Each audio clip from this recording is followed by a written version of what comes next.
Hey, welcome back to my channel. Today I'm going to review a movie that came out back in the summer. It was #1 on my top 10 list of 2019, but I've never reviewed it. So just rewatched it this weekend with my wife. And that movie is Once Upon a Time in Hollywood, starring Leonardo DiCaprio, Brad Pitt, Margot Robbie, Timothy Olyphant, Kurt Russell, Bruce Dern, and a bunch of other people. A bunch of great actors stacked in this movie from top to bottom.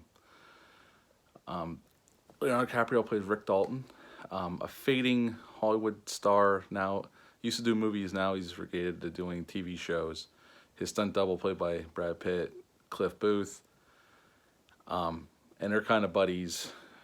And Cliff drives Rick everywhere because Rick got a DUI and lost his license.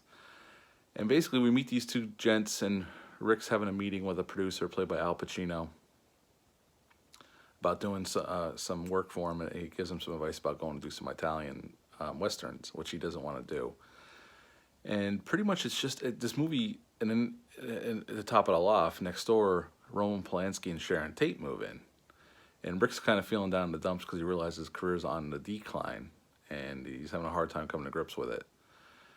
And that's pretty much the movie, really. It's a hangout movie. It's basically almost a 3-hour-long hangout movie. And if you're cool with that, filled with cool dialogue, great interactions between characters, and a side plot with Marilyn, I almost said Marilyn Manson, Charles Manson, and his, although Charles Manson, really the gentleman who plays Charles Manson, I don't remember his name. I remember him from Justified, the TV show with Timothy Olyphant.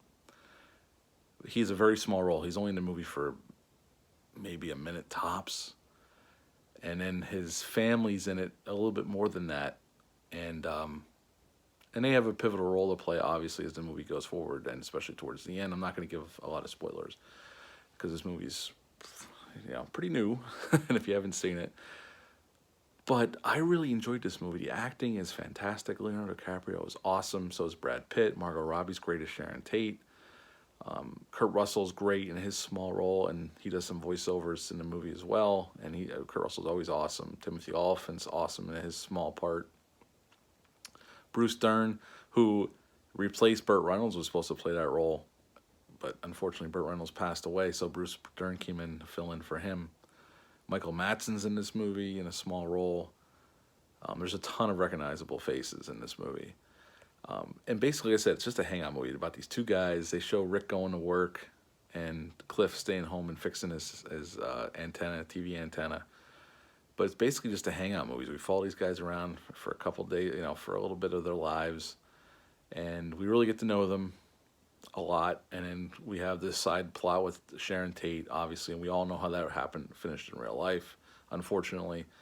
In this movie, like Quentin Tarantino did with Inglourious Basterds, he changes history in this movie for the better. Obviously, unfortunately, we can't do it in real life. What happened, happened. We all know what happened. But at the end of the movie, I'm not going to give anything away. Let's just say the Manson family gets their comeuppance at the hands of Cliff Booth and Rick Dalton. And it's great. The last 20 minutes is batshit insane. But really, it's just a movie filled with great acting, great script, great directing. And like I said, it's just a hangout movie. And I was never bored once during it. When I saw it in the theaters, I was never bored. On Saturday when I rewatched it on Blu-ray, I was never bored. It's just a really great movie. And honestly, I would give this movie a 9.75 out of 10. It actually is one of my favorite Quentin Tarantino movies after seeing it the second time. I know a lot of people disagree with that. I love Pulp Fiction, Reservoir Dogs, Jackie Brown, the Kill Bill movies. I love Inglourious Basterds. I love Django Unchained, but I really, really like this movie. And yeah, 9.75 for me for Once Upon a Time in Hollywood. If you haven't seen it, I highly suggest checking it out. Just make sure you have about 3 hours to sit there and watch it. But yeah, that's it for me for Once Upon a Time in Hollywood. Have a great day, and I'll be back soon. Thanks. Bye.